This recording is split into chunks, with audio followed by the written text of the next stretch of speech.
8 বছরের বাচ্চা মেয়েটি চেক আপ করার পর ডাক্তার আরিফ সাহেবকে বললেন, ও মাই গড, আপনার মেয়ে তো প্রেগনেন্ট। কথাটা শুনে আরিফ সাহেব রীতিমতো হতভম্ব হয়ে গেলেন। এটা কি করে হলো? একটা বাচ্চা মেয়ের সাথে এই কাজ কে করবেন? তার বাড়িতে তিনি ছাড়া আর কোনো পুরুষ নেই। ডাক্তার সাহেব নিজেও বেশ চমকে গিয়েছেন রিপোর্টটা দেখে। তার এই পুরো জীবনে এত অল্প বয়সের কোনো মেয়েকে তিনি প্রেগনেন্ট হতে দেখেননি। এছাড়া মেয়েটার বয়ঃসন্ধি শুরুর বয়সই হয়নি এখনো, কিন্তু চেক আপে তার পেটে স্পষ্ট একটা বাচ্চার ভ্রূণ দেখা যাচ্ছে, যার বয়স কম করে হলেও 5 থেকে 6 মাস।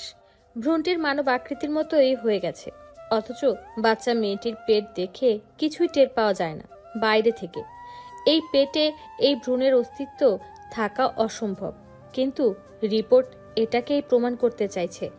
তাই ডাক্তার আরও কয়েকবার চেক আপ করলেন। না, তার কোনো ভুল হয়নি। আসলে মেয়েটির গর্ভে একটি সন্তান রয়েছে। সন্তান না হলেও কিছু তো একটা মানবাকৃতির আছেই তার গর্ভে। মেয়েটার নাম মাইশি। মাইশির বাবা আরিফ সাহেব ডাক্তারের কথা শুনে বেশ কিছুক্ষণ হতভম্ব হয়ে বসে রইলেন। মাইশি 3-4 দিন ধরে বেশ অসুস্থ হয়ে পড়েছিল। কোনো খাবার মুখে নিচ্ছিল না। কিছুক্ষণ পর পর অজ্ঞান হয়ে যাচ্ছিল, শরীর দুর্বল হয়ে যায়। তাই আরিফ সাহেব তাকে নিয়ে হাসপাতালে ছুটে আসেন। যদিও সমস্যাটা অনেক বছর ধরেই মাইশির সাথে ঘটছে। আর ডাক্তার কি আজব কথা বলছে। তাই আরিফ সাহেব বেশ উত্তেজিত হয়ে ডাক্তারকে বললেন, আপনি কি পাগল হয়ে গেছেন ডাক্তার? এইটুকু একটা বাচ্চা মেয়ে সম্পর্কে এমন অদ্ভুত কথা বলতে আপনার মুখে বাঁচল না? এর চেহারা দেখে আপনার কি মনে হয় এর গর্ভে এত বড় একটা সন্তান থাকবে? আর থাকলেও তাকে শরীরের বাইরের অংশ জানান দেবে না? ডাক্তার সাহেব মুখ গোমড়া করে রইলেন। এর উত্তর তার কাছেও নেই। এমন অদ্ভুত ব্যাপার তিনি এর আগে কখনোই দেখেননি বা শোনেননি। সন্তান ধারণের ক্ষমতার জন্য মেয়েদের একটা নির্দিষ্ট বয়স রয়েছে, সেটা 12-এর উপরে। কিন্তু মেয়েটার বয়স মাত্র 8। তিনি নির্বাক। আরিফ সাহেবও বেশ রেগে উত্তেজিত হয়েই হাসপাতাল ত্যাগ করলেন। বাড়িতে ফিরে এসে মাইশিকে বিছানায় শুইয়ে দিয়ে চুপচাপ তার মাথার পাশে বসে রইলেন তিনি। মাইশির অসুস্থতা আগের মতোই আছে, কিছুই খেতে চাচ্ছে না। কিছুদিন ধরেই প্রচণ্ড জ্বর মেয়েটার। সামান্য জ্বর থেকে রোগটা বড় হচ্ছে, কিন্তু তাই বলে একটা অসুস্থ মস্তিষ্কের ডাক্তার এমন অদ্ভুত কথা কি করে বলতে পারে? আরিফ সাহেবের ঘনিষ্ঠ বন্ধু ইমরান হোসেন, খুব বড় ডাক্তার তিনি। পরিবার নিয়ে গেছেন বিদেশে বেড়াতে। আজই তার দেশে ফেরার কথা। তাকে এই বিষয়ে জানানোর দরকার। আরিফ সাহেব ইমরান হোসেনকে কল করে জানতে পারলেন তিনি গতকালের ফ্লাইটেই দেশে ফিরেছেন। মায়েশির অসুস্থতার কথা শুনতেই তিনি বলেন এখনই তিনি আসবেন। আধা ঘন্টার মধ্যেই ইমরান তার ব্যক্তিগত গাড়ি নিয়ে আরিফ সাহেবের বাড়িতে উপস্থিত হলেন। মায়েশি বিছানায় শুয়ে আছে। ইমরান কিছুক্ষণ মায়েশিকে পরীক্ষা করে বললেন, তেমন কিছুই তো হয়নি, সামান্য জ্বর আর শরীরটা দুর্বল, কয়েকটা ভিটামিন খাওয়াতে হবে। এছাড়া ভালো কিছু খাবার খাওয়ালেই সে সুস্থ হয়ে যাবে। আরিফ সাহেব ডাক্তার ইমরানকে নিয়ে মাসির ঘর থেকে বের হলেন।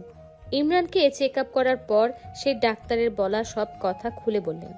ইমরান কথাটা শুনে হতভম্ব হয়ে বড় বড় চোখ করে আরিফ সাহেবের দিকে তাকিয়ে রইলেন। বেশ রেগেই বললেন, কোন ছাগল এমন বলেছে? একটা বাচ্চা মেয়েকে নিয়ে এই ধরনের রসিকতার কোনো মানে হয়?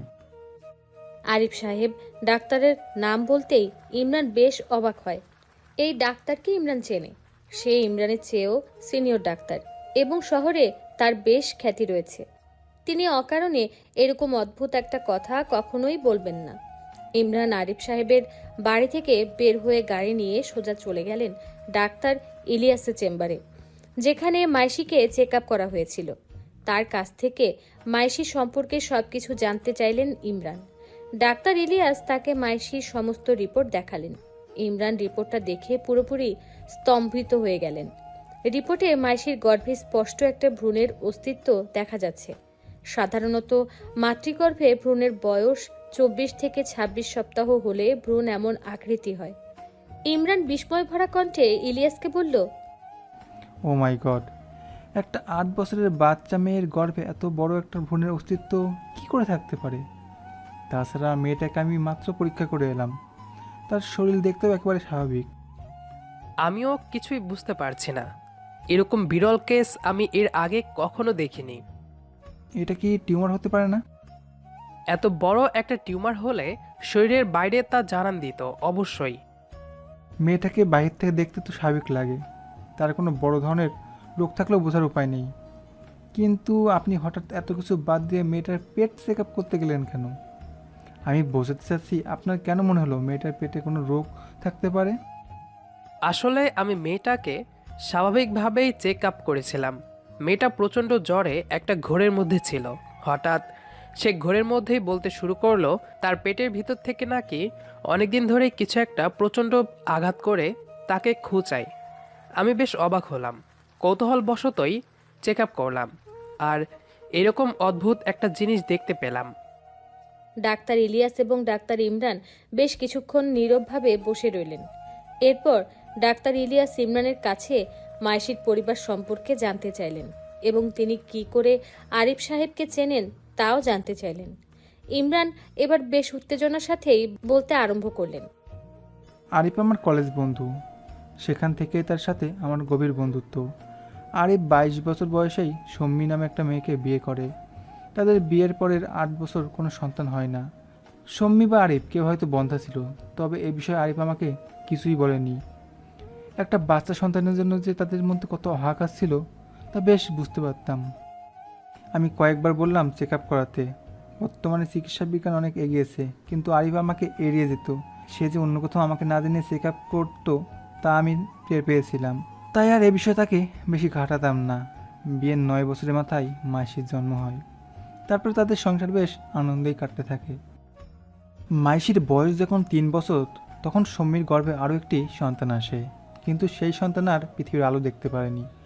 ভ্রূণের বয়স যখন 6 মাস, তখন হঠাৎ একদিন সম্মি আত্মহত্যা করে। কি? তিনি কেন গর্ভাবস্থায় আত্মহত্যা করলেন? সেটা আমি জানি না। এই বিষয়ে আমি আরিফকে কখনোই কিছু জিজ্ঞেস করিনি, সেও কিছু বলেনি কখনো। সম্মি কোনো আত্মহত্যার নোট রেখে যায়নি। তার লাশটা সিলিংয়ে ঝুলেছিল। পুলিশ সন্দেহ করে আরিফ তাকে শ্বাসরোধ করে মেরেছে।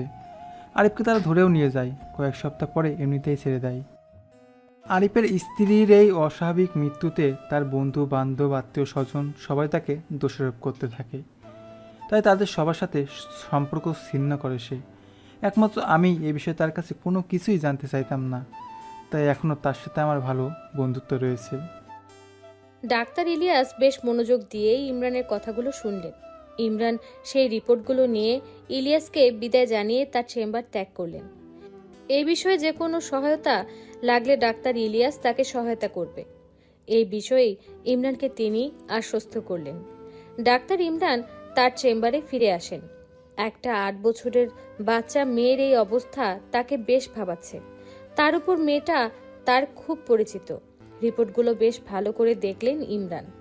দেখার পর আরিফ সাহেবকে কল করে মাইশিকে নিয়ে একবার তার চেম্বারে আসতে বললেন। আরিফ সাহেব এবং মাইশি ডাক্তার ইমরানের চেম্বারে আসলেন। ইমরান আরিফকে বসিয়ে রেখে মাইশিকে নিয়ে গেলেন চেক আপের জন্য।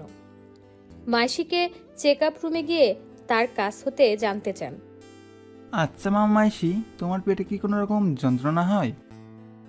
মাঝে মধ্যে খুব যন্ত্রণা হয়, মনে হয় কেউ পেটের ভেতর থেকে খোঁচাচ্ছে, আবার মনে হয় পেটের ভেতর কিছু একটা নড়ছে। ডাক্তার ইমরান মেয়েটার চেক আপ করালেন। চেক আপ করার পর রিপোর্ট দেখে আবার একবার বিষম খেলেন। ডাক্তার ইলিয়াসের রিপোর্ট ভুল না। ইমরানের রিপোর্টও স্পষ্ট 6 মাস বছরের একটা ভ্রূণের অস্তিত্ব দেখা যাচ্ছে। কিন্তু এটা তো অসম্ভব। এইটুকু একটা বাচ্চা মেয়ে, ইমরানের মাথায় কিছুই আসলো না। তিনি মাইশিকে রুমে বসিয়ে আরিফ সাহেবের কাছে যান আর সবকিছু গুছিয়ে বলেন তিনি কিছুই বুঝতে পারছেন না। দুটো জায়গায় একই ভুল কিছুতেই হতে পারে না। নিশ্চয়ই মাইশির পেটে কোনো গন্ডগোল রয়েছে। এখন অপারেশন করা ছাড়া আর কোনো গতি নেই। আগামীকালই তিনি ডাক্তার ইলিয়াসকে সাথে নিয়ে অপারেশন করতে চান। আরিফ সাহেব বেশ চিন্তায় পড়ে যায়। ডাক্তার ইমরান তাকে আশ্বস্ত করেন তার কোনো ভয় নেই, মাইশির কিছুই হবে না। আরিফ সাহেব মাইশিকে নিয়ে বাড়িতে ফিরে আসেন। মাইশি বিছানায় ঘুমাচ্ছে। তার ঘুমন্ত চেহারা দেখে মনে হবে এই পৃথিবীতে তার চেয়ে সুখী মানুষ আর কেউ নেই।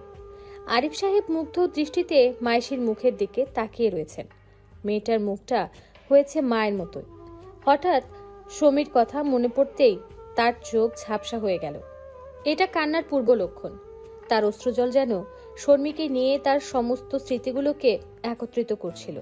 তাদের সংসারের কত কষ্টের পর মাইশি এলো তাদের জীবনে, কত আনন্দেই না কাটিয়েছিল তাদের সেই দিনগুলো। মাইশি যখন 3 বছর বয়স, তখন তাদের জীবনে আরও একটি আনন্দের সংবাদ এলো। শর্মি আবারও মা হতে চলেছে। আরিফ সাহেবের আনন্দ দেখে কে, কিন্তু এই সংবাদের পর থেকে যেন তাদের সংসারে অন্ধকার নেমে এলো। শর্মি কেমন গম্ভীর হয়ে গেল। হঠাৎ হঠাৎ মাঝরাতে দুঃস্বপ্ন দেখে চেঁচিয়ে উঠত। হঠাৎ একদিন আরিফ সাহেবকে শর্মি বলেছিল, এই চলো না, আমাদের একটা মেয়ে তো আছেই, আর সন্তানের কি প্রয়োজন? গর্ভে যে আছে তাকে গর্ভপাত করে ফেলি। কথাটা শুনে আরিফ চমকে উঠেছিল। শর্মির কাছ থেকে এমন কোনো কথা তিনি আশাই করেননি। শর্মিকে বেশ বকলেন তিনি। গর্ভের সন্তানকে নিয়ে শর্মির দুশ্চিন্তা যেন বেড়েই চলেছিল। আরিফ এটা আজ করতে পারছিল, কিন্তু এর কারণ বুঝতে পারছিল না, বুঝতে চাইছিলও না। শর্মির এই ইচ্ছাগুলোকেই অনেক হালকাভাবে নিতেন তিনি। এতেই ঘটল অঘটন। একদিন অফিস হতে বাড়িতে ফিরতেই দেখলেন বাড়ির বড় গেটটা খোলা। তিনি বাড়িতে ঢুকতেই মাইশির কান্নার শব্দ পেলেন ঘরের ভেতর থেকে। দ্রুত ঘরে ঢুকতেই দেখলেন মাইশি মেঝেতে বসে বসে কাঁদছে। সিলিংয়ে শর্মির ঝুলন্ত লাশ, জিহ্বা বেরিয়ে রয়েছে। বড় বড় চোখগুলো যেন তার দিকেই তাকিয়ে রয়েছে। এই মৃত্যুর কারণ আর আরিফ সাহেবের জানা হয়নি। এরপর থেকেই তার জীবন এলোমেলো হয়ে যায়। মাইশি বড় হলো, কিন্তু তাকে ঘিরে অনেকগুলো অস্বাভাবিক ঘটনা ঘটে গেছে। মাইশি এখনো পর্যন্ত স্বাভাবিক হতে পারেননি। শর্মি মারা যাওয়ার পর এই বাড়ির সব কাজের লোক ভয়ে পালিয়ে যায়। চলে যাওয়ার পেছনে তাদের অদ্ভুত কথা শুনে আরিফ বেশ অবাক হয়। কাজের লোকেরা বলে তারা নাকি রোজ রাতে অনেকগুলো কালো ছায়া দেখে। সবগুলো ছায়াই শর্মির গলায় তাদের সাথে কথা বলে। তাদের নাকি চলে যেতে বলে এই বাড়ি ছেড়ে। আরিফের এই কথা বানোয়ার ছাড়া আর কিছুই মনে হয় না। শর্মি যদি মৃত্যুর জগৎ থেকে ফিরেও আসে, তবুও সে প্রথমে দেখা করবে তার সাথে বা মাইশির সাথে। এদেরকে ভয় দেখানোর কোনো মানেই হয় না। নতুন যে সকল কাজের লোক রাখা হয় তারাও এই একই কথা বলে। তারা তো আর শর্মিকে চিনত না, তাই বলতো অনেকগুলো কালো ছায়া একটাই মেয়ের কণ্ঠে তাদের বলতো চলে যাও এই বাড়ি ছেড়ে। আর কোনো উপায় না পেয়ে কাজের লোক এ বাড়িতে নিষিদ্ধ হলো। আরিফ সাহেব নিজের অফিস ছাড়লেন। যেহেতু নিজের বাড়ি এবং ব্যাংকে বেশ মোটা অঙ্কের টাকা রয়েছে, তাই তাকে আর তেমন কষ্ট করতে হয়নি। একটা ব্যবসা দাঁড় করান এবং নিজেই মাইশিকে বড় করে তুললেন। তবে ছোটবেলা হতেই মাইশি হঠাৎ হঠাৎ এমন অসুস্থ হয়ে যায়। টানা অনেকদিন জ্বর থাকে। মাইশি কিছু খেতে পারে না, শরীর দুর্বল হতে থাকে। একাই ঠিক হয়ে যায় বিধায় এই বিষয়ে তেমন মাথা ঘামায় না আরিফ সাহেব। তবে এই প্রথম এর জন্য ডাক্তারের চেম্বারে মাইশিকে নিয়ে গেলেন তিনি। আর তার বন্ধু ডাক্তার সহ আরেক ডাক্তার কি অদ্ভুত তথ্য দিলেন তাকে। কাল নাকি মাইশির অপারেশন হবে। আরিফ সাহেব বেশ চিন্তায় রয়েছেন। মাইশিকে এই বিষয়ে কিছুই জানানো হয়নি। একটা বাচ্চা মেয়ে বুঝবেই বার কি। পরের দিন বিকালে শহরের একটা বড় হাসপাতালে নেওয়া হলো মাইশিকে। এই হাসপাতালে ডাক্তার ইমরান এবং ইলিয়াস উভয়ই অপারেশনের কাজ করে থাকেন। মাইশিকে অপারেশনের রুমে নিয়ে যাওয়া হচ্ছে। তার কোনো প্রতিক্রিয়া নেই। আরিফ সাহেব চিন্তিত মুখ নিয়ে ওটির বাহিরে দাঁড়িয়ে রইলেন।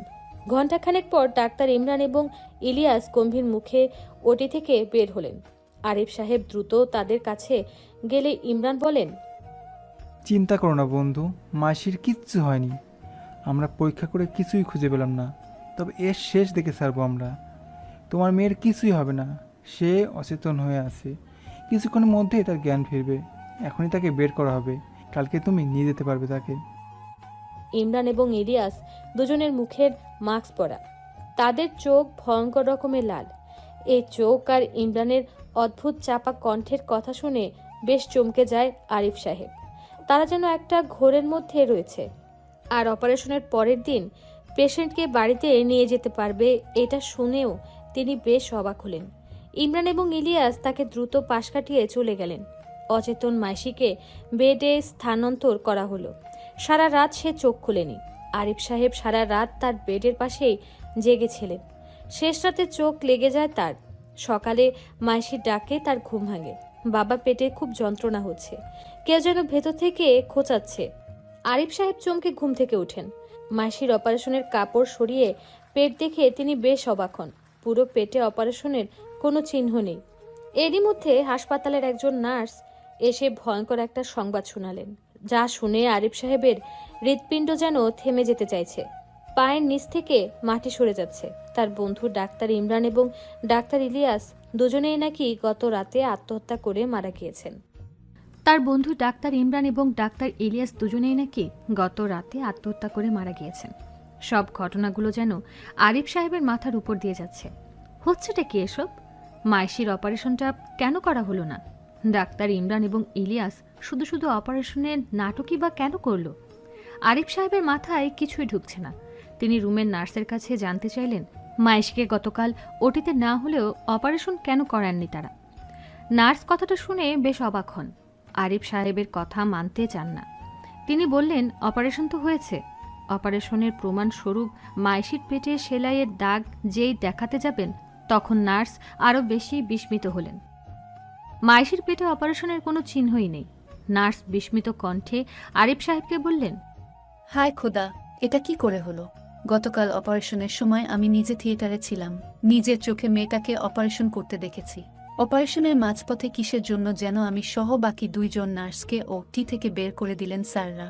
অপারেশন শেষে আবার এসে মেয়েটাকে নিয়ে যেয়ে বেডে শুয়ে দিতে, মেয়েটার পেট কাটতে আমি নিজে দেখেছি, কিন্তু মেয়েটার অপারেশনের কোনো চিহ্ন নেই কেন? নার্সের কথাতে আরিফ সাহেব বেশ বিরক্ত হলেন। এদের কারো কথার সাথে কাজের কোনো মিল পাওয়া যাচ্ছে না। অবশ্য আরিফ সাহেব মাইশির বর্তমান অবস্থা দেখে কিছুটা স্বস্তি পেলেন। মেয়েটা যদিও বলছে তার পেটে এখনও যন্ত্রণা হয়, কিন্তু মেয়েটাকে দেখে পুরোপুরি সুস্থ লাগছে। এক রাতে যেন চেহারার মাঝে সব ক্লান্তি মুছে গেছে। আরিফ সাহেব হাসপাতালের বিল মিটিয়ে মাইশিকে বাড়িতে নিয়ে গেলেন। মাইশি সম্পূর্ণ স্বাভাবিক এখন। গায়ে জ্বর নেই, শরীরে দুর্বলতা নেই। অপারেশনটার যদিও কোনো চিহ্ন নেই, তবুও এই অদৃশ্য অপারেশনটাই যেন মাইশিকে আবার সুস্থ করে দিয়েছে। যদিও এইরকম সুস্থ মাইশি এর আগেও অনেকবার হয়েছে। আরিফ সাহেব এখন আর মাইশিকে নিয়ে ভাবছেন না, ভাবছেন ডাক্তার ইমরান এবং ইলিয়াসকে নিয়ে। এরা হঠাৎ একসাথে আত্মহত্যা করলো কেন? ওটি থেকে বের হওয়ার পরই তো তাদের ব্যবহার বেশ অস্বাভাবিক লাগছিল। সেই লাল চোখ, গম্ভীর কণ্ঠ, তাহলে কি তাদের আত্মহত্যার পিছনে মাইশির অপারেশনের কোনো যোগসূত্র আছে? মাইশি যেহেতু এখন মোটামুটি সুস্থ, তাই তাকে বাড়িতে রেখেই আরিফ সাহেব তার বন্ধু ডাক্তার ইমরানের বাড়ির উদ্দেশ্যে রওনা দেন। সেখানে গিয়ে জানতে পারেন ইমরানের লাশকে পোস্টমর্টেমের জন্য হাসপাতালে নিয়ে যাওয়া হয়েছে। ইমরানের পরিবারের সাথে তিনি দেখা করেন। যতটুকু জানতে পারেন তা হলো, গত রাতে হাসপাতাল থেকে বাড়িতে ফিরে তিনি পরিবারের কারো সাথে কোনো কথা বলেন না। সোজা তার বেডরুমে ঢুকে ভেতর থেকে দরজা আটকে দেন। ইমরান প্রায় যখন কোনো অপারেশনে ব্যর্থ হতো, তখন এমনভাবে ঘণ্টাখানেক চুপচাপ দরজা বন্ধ করে ঘরে বসে থাকতেন। তাই তার স্ত্রী, ছেলেমেয়েরা তাকে আর বিরক্ত করে না। কিন্তু কয়েক ঘন্টা কেটে যাওয়ার পরেও যখন ইমরানের কোনো সাড়া শব্দ পাওয়া যায় না, তখন তারা বেশ দুশ্চিন্তায় পড়ে যায়। সমানে দরজা ধাক্কাতে থাকেন এবং ইমরানকে ডাকতে থাকেন, কিন্তু ইমরানের কোনো উত্তর পান না তারা। হঠাৎ লক্ষ্য করলেন ঘরে জানালা খোলা। জানালা দিয়ে তাকাতেই সে অপ্রত্যাশিত দৃশ্যটি দেখলেন। সিলিংয়ে ইমরানের ঝুলন্ত লাশ। আরিফ সাহেব ঠিকানা জোগাড় করে ডাক্তার ইলিয়াসের বাড়িতেও যান। ঠিক ইমরানের মতো করেই তিনি আত্মহত্যা করেছেন। এই দুজনের আত্মহত্যার পেছনের কারণ জানতে পুলিশ তদন্ত করছেন। তাদের প্রাথমিক ধারণা, এই দুজনকে বড় কোনো বিষয় নিয়ে হয়তো ব্ল্যাকমেল করা হচ্ছিল, তাই তারা চাপ সহ্য করতে না পেরে আত্মহত্যা করেন। তবে এটা সির্ফ একটা ধারণা, তারা কোনো সুইসাইড নোট রেখে যায়নি। আরিফ সাহেবের মনে একটা পাপবোধ কাজ করছে। তার মনে হচ্ছে মাইশির কারণেই তারা মারা গেছে। আবার ভাবলেন মাইশি বা তিনি এর সাথে কোনোভাবে জড়িত নয়, তারা হয়তো অন্য কোনো কারণে আত্মহত্যা করেছেন। এর সাথে তাদের কোনো সম্পর্ক নেই। মাইশির পেটে যে কোনো ভ্রূণ আছে, এটা হয়তো তাদের ভুল ধারণা ছিল। ওটিতে গিয়ে তারা এটা বুঝতে পারে, তাই বাহির থেকে পর্যবেক্ষণ করে অপারেশন না করেই তারা বেরিয়ে যায় অপারেশন থিয়েটার হতে। নার্স মহিলাটি হয়তো ভয়ে বানিয়ে আজে বাজে কথা বলছিল। আরিফ সাহেব নিজেকে কিছুটা শান্ত করে বাড়িতে ফিরলেন। মাইশিকে স্বাভাবিক আর সুস্থ দেখে তার মনটা এমনিতেই ভালো হয়ে গেল। দুপুরে রোজকার মতো তিনিই রান্না করেন। দুপুরে খাবার শেষে মাইশিকে নিয়ে গল্প করেন। বিকেলে বাড়ির উঠানে ক্রিকেট খেলেন। দেখতে দেখতে সন্ধ্যা হয়ে যায়। আরিফ সাহেব ডাক্তার ইমরান এবং ইলিয়াসের কথা ভুলেই যান। ইমরান যে তার বন্ধু ছিল, তার এই অস্বাভাবিক মৃত্যু কোনো এক অজানা কারণে তাকে ভাবায় না আর। রাত 8টা বাজতেই আরিফ সাহেব মাইশিকে বললেন, আজ বাড়িতে রান্না হবে না, আমরা বাইরে থেকে খাবার এনে খাবো।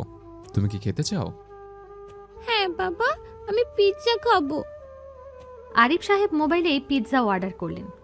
আধ ঘন্টার মধ্যে পিৎজা আসার কথা। 40 মিনিট পার হয়ে গেল। হঠাৎ ঘরের মেইন দরজায় জোরে কারো ধাক্কানোর আওয়াজ পাওয়া গেল। নিশ্চয়ই পিৎজা বয়, কিন্তু কলিং বেল না বাজিয়ে দরজা ধাক্কাচ্ছে কেন?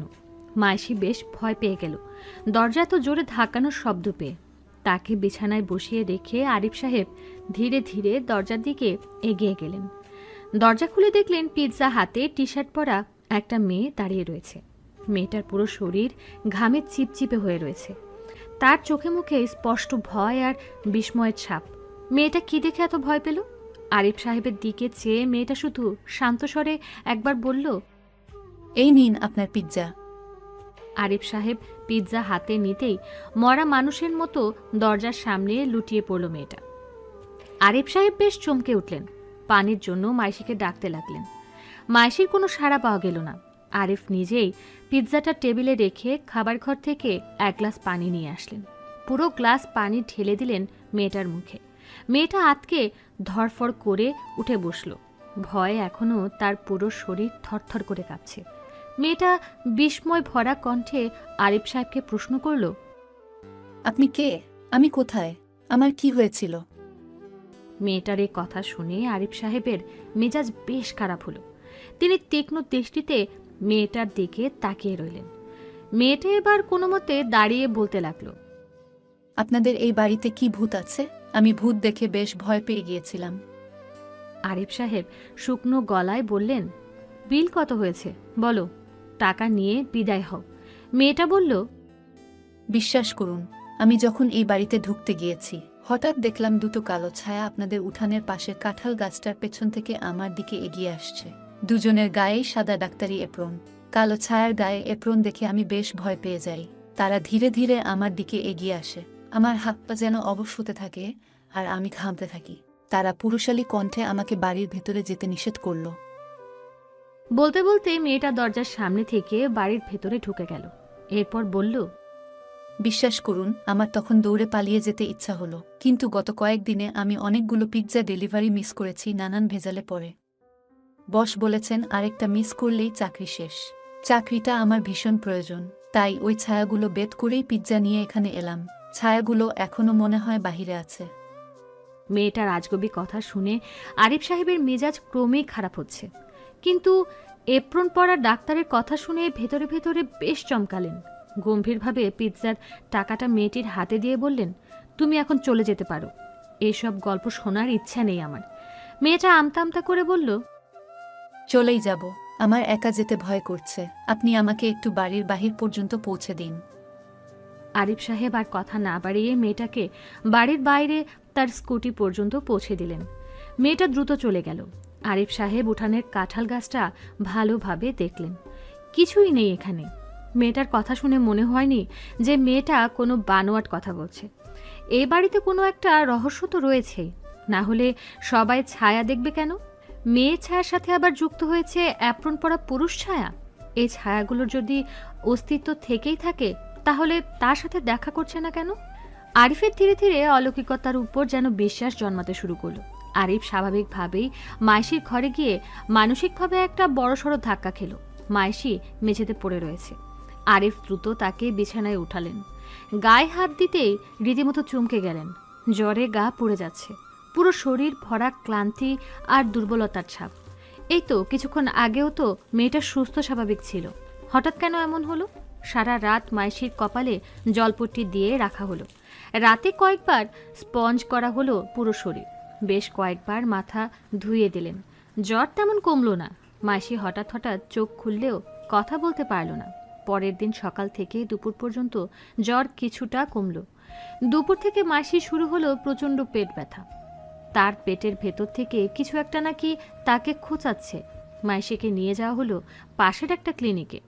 সেখানে বসেন ডাক্তার নাসিমা আক্তার। মেয়েটার পেটে ব্যথা দেখে doctor Nasima Akter CT scan এবং আলট্রাসোনোগ্রাফি করলেন। রিপোর্ট দেখে তিনি ডাক্তার ইমরান এবং ইলিয়াসের মতো হতভম্ব হয়ে বললেন, ও মাই গড, এটা কি করে সম্ভব? একটা বাচ্চা মেয়ের গর্ভে 6 মাসের বাচ্চা? আপনাদের চিকিৎসা বিজ্ঞানে এর কোনো ব্যাখ্যা নেই? অবশ্যই এর ব্যাখ্যা আছে। এটাকে চিকিৎসা শাস্ত্রে বলা হয় ফিটাস ইন ফিটু। এর মাধ্যমে মায়ের গর্ভের যমজ সন্তানের একটির ভ্রূণের ভিতর অপর একটি ভ্রূণের বিকাশ ঘটে। পরবর্তীতে সেই প্রথম জন্মানো বাচ্চাটির গর্ভে দ্বিতীয় ভ্রূণটি পাওয়া যায়। তবে এইটা খুব বিরল ঘটে। 5 লক্ষ শিশুর ভেতর একজনের এমনটা ঘটে। তবে 8 বছর বয়সে এসে এমনটা হয় বলে আমার জানা নেই। হলে অনেক আগেই বোঝা যেত। তাছাড়া পেটের ভেতর এত বড় একটা ভ্রূণ থাকলে পেটের বাহিরে তা জানান দিবে, কিন্তু ওর পেট দেখে তো তেমন কিছুই বোঝা যাচ্ছে না। যত দ্রুত সম্ভব একটা অপারেশন করতে হবে।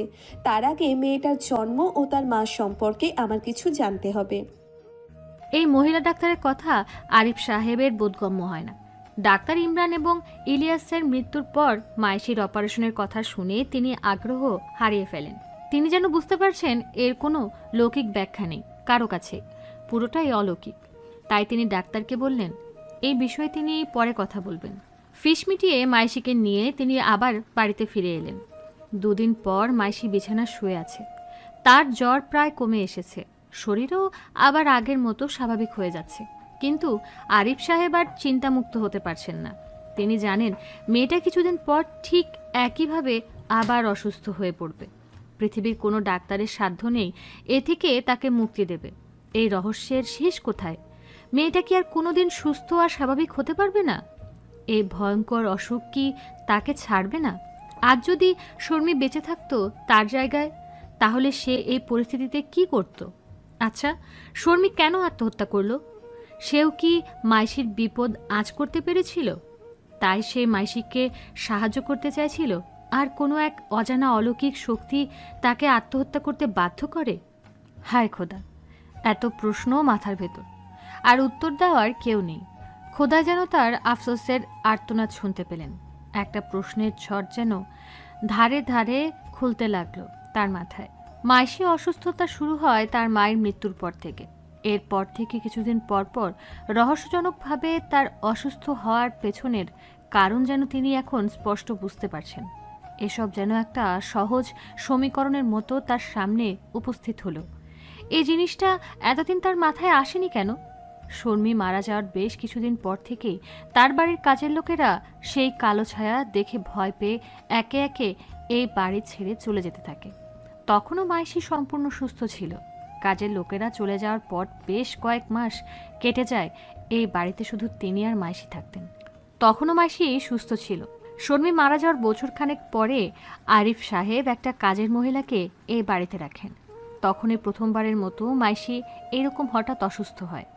আর সেই কাজের মহিলাটি আরিফ সাহেবকে জানান একটা কালো ছায়া নাকি তাকে এই বাড়ি থেকে চলে যেতে বলছে। মহিলাটি ভয়েই চলে যান। তার কয়েকদিন পরেই মাইশি সুস্থ হয়ে যায়। এর মাস কয়েক পরে মাইশিকে পড়ানোর জন্য একজন শিক্ষিকা রাখেন তিনি। শিক্ষিকা এই বাড়িতে আসার পরের দিনই মাইশি আবার অসুস্থ হয়ে পড়ে। মাইশি অসুস্থ থাকায় শিক্ষিকা তার পরের কয়েকদিন আর তাকে পড়াতে আসেননি। তারপর মাইশি আবার সুস্থ হলেও সেই শিক্ষিকা তাকে আর পড়াতে রাজি হননি। কেন রাজি হননি সেটা আরিফ সাহেব জানেন না। শর্মী মারা যাওয়ার পর আরিফ তার সমস্ত আত্মীয় স্বজনের সাথে সম্পর্ক ছিন্ন করেন। তাই তারা আর কেউ এই বাড়ির পথ মারায় না। এছাড়া অন্য কোনো নারীর সাথে তার কোনো জানাশোনাও নেই যে তারা এই বাড়িতে আসবে। তবে হঠাৎ হঠাৎ কোনো নারী এই বাড়িতে উপস্থিত হলে মাইশির এই অস্বাভাবিক অসুস্থতা দেখা দেয়। আরিফ সাহেব এবার বেশ উত্তেজিত অনুভব করছেন। সমস্যাটা যেন তিনি বুঝতে পারছেন। এতদিন কেন এই কথাগুলো তার মাথায় এলো না? কোনো বার কোনো নারী এই বাড়িতে পা রাখার সাথে সাথেই মাইশি অসুস্থ হয়ে পড়ত। কোনো দিন নারী বাড়ি থেকে বের হয়ে যাওয়ার পর। কিন্তু কোনো মেয়ে লোক এই বাড়িতে পা রেখেছেন আর মাইশি অসুস্থ হয়নি, এমনটা কখনো ঘটেনি। এখন যেন তার কাছে সব পরিষ্কার হচ্ছে। এই তো কিছুদিন আগে সন্ধ্যায় এক অচেনা মহিলা এ বাড়িতে এলো। মহিলাটি মূলত এসেছিল আরিফ সাহেবের পাশের বাড়িতে। তাদের ঘর নাকি তালা দেওয়া, তাই আরিফ সাহেবের কাছে জানতে এসেছিলেন তারা কোথায়। আরিফ সাহেব তাদের সম্পর্কে কিছুই জানেন না। তৎক্ষণাৎ হঠাৎই বৃষ্টি হওয়াতে মহিলাটি এই বাড়িতে ৮ ঘন্টার মতো আটকা পড়েছিল। তখনই মাইশি অসুস্থ হয়ে পড়ে। বৃষ্টি থামার পর মহিলাটি চলে যায়। নারীদের এই বাড়িতে আসার সাথে যে মাইশির অসুস্থতার সম্পর্ক থাকতে পারে এটা তিনি কল্পনাও করতে পারেননি কখনো। এরপরেই তো মাইশিকে ডাক্তার ইলিয়াসের কাছে নিয়ে যান তিনি। মাইশি যখন প্রায় সুস্থ তখন আবার সেই পিৎজা গার্ল আসে সেদিন রাতে। তারপরে মাইশি আবার অসুস্থ হয়ে পড়ে। কোনো নারী যদি এই বাড়িতে প্রবেশ করে তাহলে সেই নারীর কোনো ক্ষতি হচ্ছে না, অসুস্থ হচ্ছে শুধু মাইশি। কোনো নারীর এই বাড়িতে প্রবেশের সাথে মাইশির অসুস্থতার কি সম্পর্ক থাকতে পারে? আরিফ সাহেবের মাথায় কিছুই ঢুকছে না। এর চেয়ে মুক্তির উপায় কি? আর মাইশির পেটে সেই বাচ্চার রহস্যটাই বা কি? এরও কি কোনো উত্তর তার জানা নেই? জানার উপায়টাও তার জানা নেই।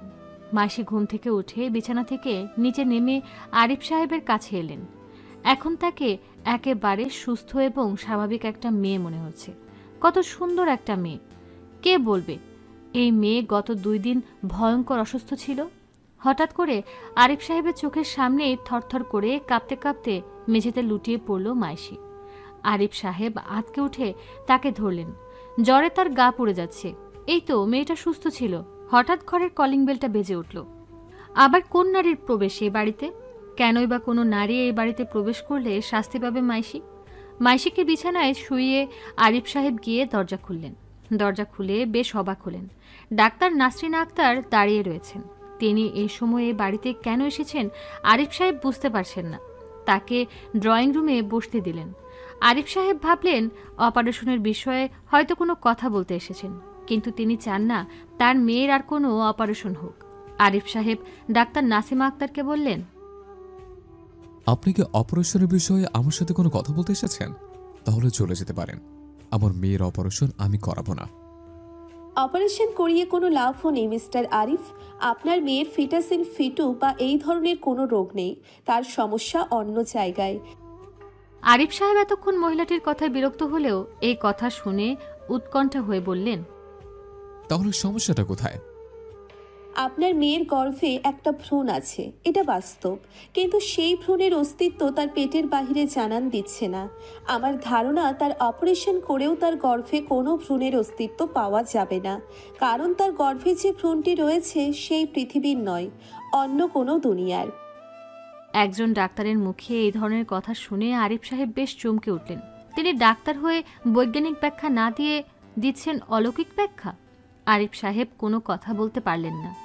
নাসিমা আক্তার বলেই চললেন, দেখুন, আল্ট্রাসোনোগ্রাফির মাধ্যমে পাওয়া আপনার মেয়ের গর্ভের সেই ভ্রূণের রিপোর্ট আমি এই কয়দিন ভালো মতো পরীক্ষা করেছি। ভ্রূণটা সম্পূর্ণ মানুষের মতো দেখতে হলেও এর হাত এবং পায়ের আঙ্গুলের সংখ্যা 4টি করে, যেখানে মানুষের থাকে 5টি। এছাড়া তার হাতে একটা ছোট ক্রস চিহ্ন দেখা যাচ্ছে। এটা কোনো সাধারণ ক্রস না, এই চিহ্নটা কেবল শয়তানের প্রতীক। আপনি একজন ডাক্তার হয়ে এই ধরনের ব্যাখ্যা দিচ্ছেন? এটা আমি কল্পনা করতে পারছি না। আমার মেয়েকে আমি আপনার আগে আরো 2 জন বড় ডাক্তারকে দেখিয়েছি। তারা আপনার চেয়ে অনেক জ্ঞানী ডাক্তার। তারা তো এই ধরনের কোনো অদ্ভুত অবাস্তবিক ব্যাখ্যা দেননি। আর একটা যমজ ভ্রূণের ভেতর আরেকটা যমজ ভ্রূণ বেড়ে ওঠে, এটা মাইশির সাথে হতে পারে এমন কিছু তারা বলেননি। আপনি এমন অদ্ভুত অদ্ভুত কথা কি করে বলেন? দেখুন, এটা যে ফিটাস ইন ফিটু রোগ না এই বিষয়ে আমার এখন কোনো সন্দেহই নেই। এই রোগের অনেকগুলো লক্ষণই আপনার মেয়ের সাথে যায় না, তাই হয়তো সেই ডাক্তারেরা এই বিষয়ে আপনাকে কিছুই জানাননি। এছাড়া অধিকাংশ ডাক্তারই প্যারানর্মাল ঘটনায় বিশ্বাস করে না। আমিও একসময় করতাম না, কিন্তু এখন করতে হয়। আমার জীবনে একটা ভয়ঙ্কর ঘটনা ঘটার পর থেকে আমি এটা বিশ্বাস করি। এই শক্তির যে কত ক্ষমতা তা আমি সেই দিনই টের পাই। এই বিষয়গুলো অবিশ্বাস করে হেলায় উড়িয়ে দেওয়ার কারণে আমি আমার স্বামীকে হারাই। ঘটনাটা আজ থেকে প্রায় 10 বছর আগের। তখন আমি নতুন বিয়ে করেছি। এই শহরের একটা পুরাতন একতলা বাড়িতে ভাড়া উঠি আমরা। একদিন মহিলাটির কথা মাঝপথে থামিয়ে দিয়ে বেশ বিরক্তি নিয়েই আরিফ সাহেব তাকে বললেন, দেখুন, আপনার ব্যক্তিগত জীবনের কোনো ঘটনা জানতে আমি ইচ্ছুক না। আমার মেয়েকে সুস্থ স্বাভাবিক করার কোনো উপায় জানা থাকলে সেটা আমায় বলুন। এর উপায় আমার কাছে নেই, কিন্তু আমি এমন একজনকে চিনি যে আপনাকে সাহায্য করতে পারে। কিন্তু আপনি যেহেতু অলৌকিকতায় বিশ্বাস করেন না, তাই আপনার উচিত আপনার মেয়ের অপারেশন করে এ বিষয়ে একেবারে নিশ্চিত হয়ে নেওয়া। আমার এক ডাক্তার বন্ধু এবং আরেকজন বড় ডাক্তার একবার তার অপারেশন করিয়েছে। কই, আমি চেক আপ করার সময় তো অপারেশন হওয়ার কোনো আলামত পেলাম না। কোনো ডাক্তাররা তার চিকিৎসা করেছিলেন? তাদের ঠিকানাটা দিন প্লিজ। এদের সাথে এই বিষয়ে কথা বললে রহস্যটা আরও ভালোভাবে পরিষ্কার হবে। হঠাৎ এক অজানা ভয় আরিফ সাহেবের মনকে গ্রাস করে ফেলে। আরিফ সাহেব মনে মনে এটা বিশ্বাস করেন যে ডাক্তার ইমরান এবং ডাক্তার ইলিয়াসের হঠাৎ মৃত্যুর পেছনে তার মেয়ের সেই রাতে অপারেশনের কোনো সম্পর্ক রয়েছে। তাই তার ভয় হয় এই ডাক্তার যদি তাদের কথা জানতে পারেন তাহলে সেও বুঝে ফেলবে মাইশির জন্যই তাদের মৃত্যু ঘটেছে। সবার মাঝে এটা জানাজানি হলে এতে মাইশি এবং তিনি বিপদে পড়ে যাবেন। তাই প্রসঙ্গটা ঘোরাতে তিনি ডাক্তার নাসিমাকে বললেন, মাইশির গর্ভে যে ভ্রূণটা রয়েছে সেটা যে শয়তানের, তা আপনি এতটা নিশ্চিত হলেন কি করে? আমার স্বামী এই শক্তির কবলে পড়ে মারা যাওয়ার পর এই শক্তি নিয়ে আমি ব্যাপক গবেষণা করেছি। সেই চিহ্নটা আমি চিনি। আপনার মেয়েকে আমি সাহায্য করতে চাই। তার পেটের ভ্রূণের হাতে যে সেই চিহ্ন রয়েছে এটা আপনি বুঝলেন কি করে? আলট্রাসোনোগ্রাফিতে তো এতটা স্পষ্ট করে হাতের চিহ্ন বোঝা যাওয়ার কথা না। ডাক্তার নাসিমা আক্তার তার ব্যাগ হতে আলট্রাসোনোগ্রাফির রিপোর্টটা বের করে আরিফ সাহেবের দিকে এগিয়ে দিলেন। আরিফ সাহেব রিপোর্টে ভ্রূণের ছবিটা দেখলেন। ভ্রূণটার এক হাতের উপর স্পষ্ট একটা ক্রসের চিহ্ন। ক্রসটাতে দেখেই বোঝা যাচ্ছে এই ক্রসটা সাধারণ কোনো ক্রসের মতো না। ভ্রূণের চেয়ে যেন স্পষ্ট ক্রসটাকে বোঝা যাচ্ছে। কেউ রিপোর্টটার ছবি উপরে এই ক্রসটা যেন এঁকে দিয়েছে। আরিফ সাহেব আবার প্রশ্ন করেন, আপনার কি মনে হয় এই শয়তানের ভ্রূণটা মাইশির পেটে আসলো কি করে?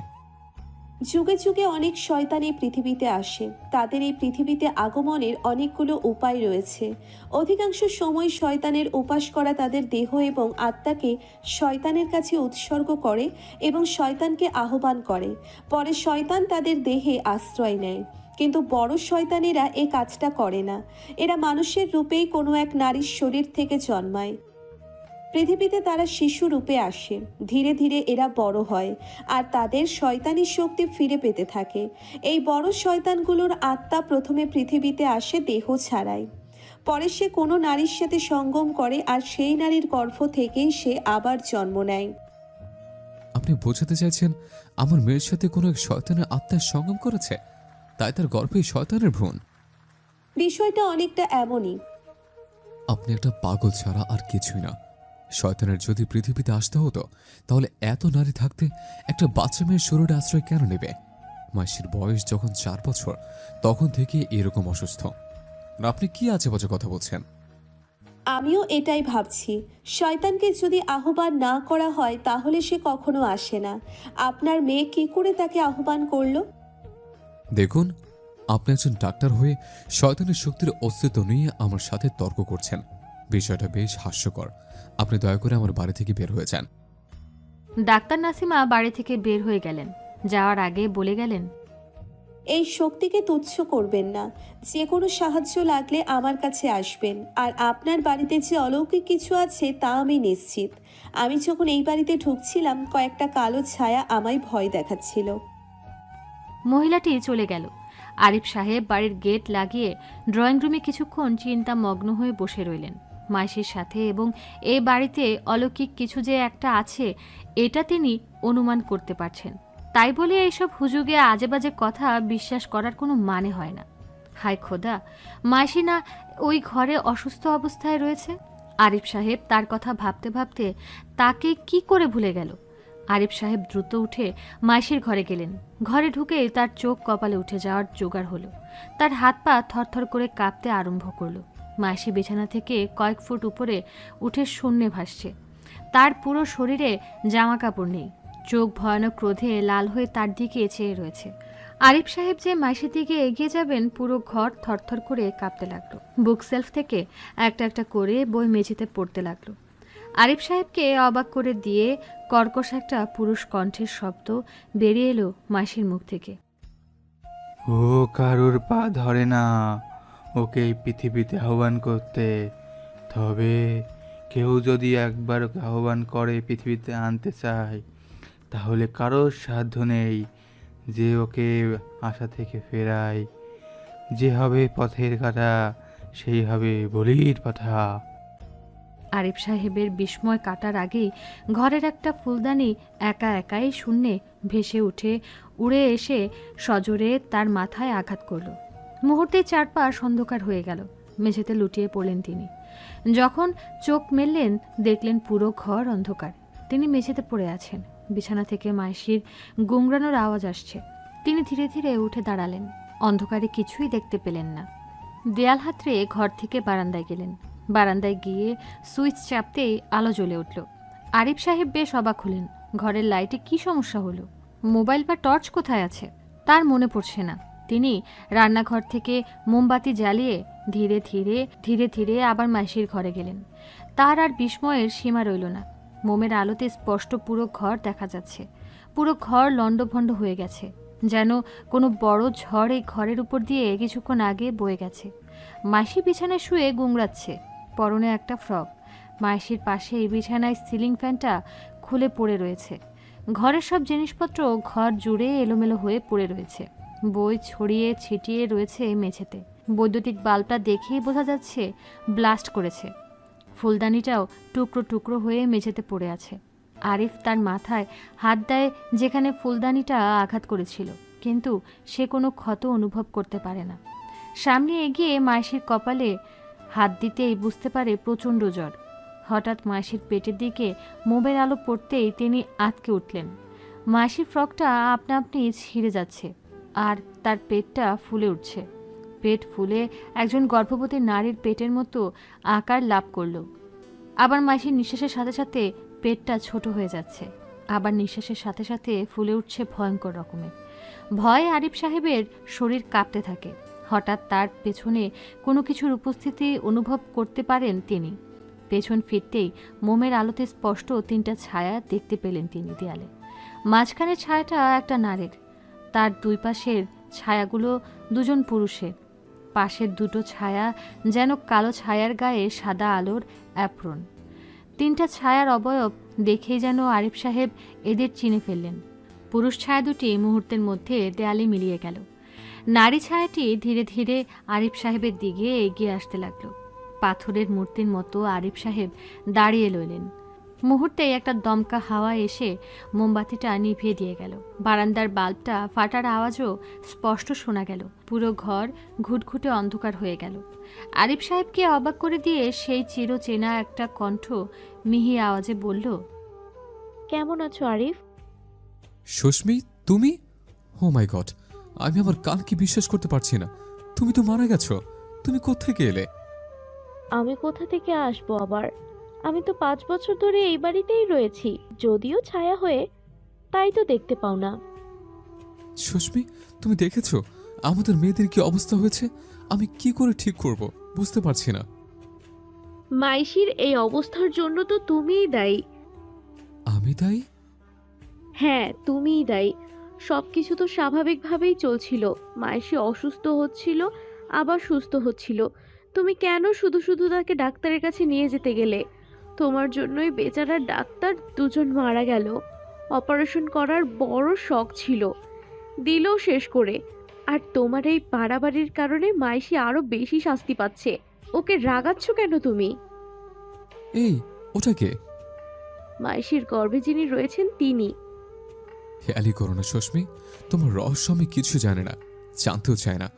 অন্তত মেয়েটাকে কিভাবে সুস্থ স্বাভাবিক করতে পারবো এই উপায়টা তো বলবে। তোমার মেয়ে, তুমি উপায় খোঁজো। আমার মেয়ে? মাসি তোমার মেয়ে না? আমি এখন কেউ না, আমার কেউ নেই, কেউ আমার কিছু না। সুস্মি, এমনটা বলো না প্লিজ। আমি বড্ড একা হয়ে গেছে। তুমি হয়তো আমার অবচেতন মনের কল্পনা, তাও কল্পনা হয়ে এই সমস্যা থেকে মুক্তির উপায় আমাকে বলে দাও। এই অলৌকিকতার ওপর অবিশ্বাসী তোমাকে ধ্বংসের পথে নিয়ে যাচ্ছে। এবার বলো, এই লণ্ডভণ্ড ঘরও তোমার অবচেতন মনের কল্পনা? মাইশি যখন মারা যাবে তখনও এটা তোমার অবচেতন মনের কল্পনা ভেবে উড়িয়ে দিও। সুস্মি! চেঁচিয়ে লাভ নেই। মেয়ের ভালো চাও তো আমার কথা শোনো। ও যখন একবার পৃথিবীতে চলে এসেছে তার আর ফেরার সম্ভাবনা নেই। যা হচ্ছে তাই হতে দাও। এই বাড়িতে মহিলা প্রবেশ নিষেধ করে দাও। মাইশিরও কোনো ক্ষতি করবে না। মাইশিকে তুমি লালন করছো, তাইও তোমারও কোনো ক্ষতি করবে না। মাইশির যখন সন্তান জন্মদানের বয়স হবে, তখন ভ্রূণটা তার অস্তিত্ব জানান দিবে। ও হবে মাইশির পুত্র। ততদিন পর্যন্ত ওকে মাইশির গর্ভে থাকতে দাও। ও একবার জন্মালে তারপর মাইশি এবং তোমার মুক্তি। ওর আগে ওকে রাগিও না, বিপদে পড়বে। এসব তুমি কি বলছো সুস্মি? আর আমি বাবা হয়ে চুপচাপ এমনটা কি করে হতে দেই? আমার মেয়ের জন্ম দিবে একটা শয়তানকে। এই শয়তানের ভ্রূণটা মাইশের গর্ভ এলো কি করে? ও তো শয়তানকে আহ্বান করেনি, তাহলে এই অভিশাপ তাকে কেন স্পর্শ করলো? এই কথাটা শোনার পর হয়তো তুমি আমাকে ঘৃণা করবে, তাও শোনো, সন্তানহীনতা যে কত বড় কষ্ট তা তুমি আমার মতো অনুধাবন করতে পারতে না। যখন ডাক্তারি পরীক্ষায় জানতে পারলাম যে আমিই বন্ধ্যা, তখন আমার মনের ভিতর যে কি বড় একটা ঝড় গেল তা তোমাকে বোঝাতে পারবো না। তুমি তখন প্রায় আমার থেকে মুখ ফিরিয়ে নিচ্ছিলে। সেই সময় হঠাৎ একদিন এক বৃদ্ধ ভিক্ষুক এসে আমার কাছে খাবার চাইলেন। আমি তাকে খাবার দিলাম। তিনি খাওয়ার পর আমাকে অবাক করে দিয়ে বললেন, মা, তুই পুরোপুরি বন্ধ্যা না, তোর চিকিৎসা করা যাবে, তোর ফুটফুটে সন্তান হবে। আমি বিস্মিত হলাম। তিনি একথা জানলেন কি করে? তিনি আর কোনো কথা না বলে একটা ঠিকানা আমায় দিয়ে চলে গেলেন। আমি তোমাকে না জানিয়ে সেই ঠিকানায় গেলাম। পুরানো একটা বাড়িতে তারা কালো জাদু চর্চা করেন। ভয়ঙ্কর ভয়ঙ্কর মূর্তি দেখে আমি ভয় পেয়ে গিয়েছিলাম।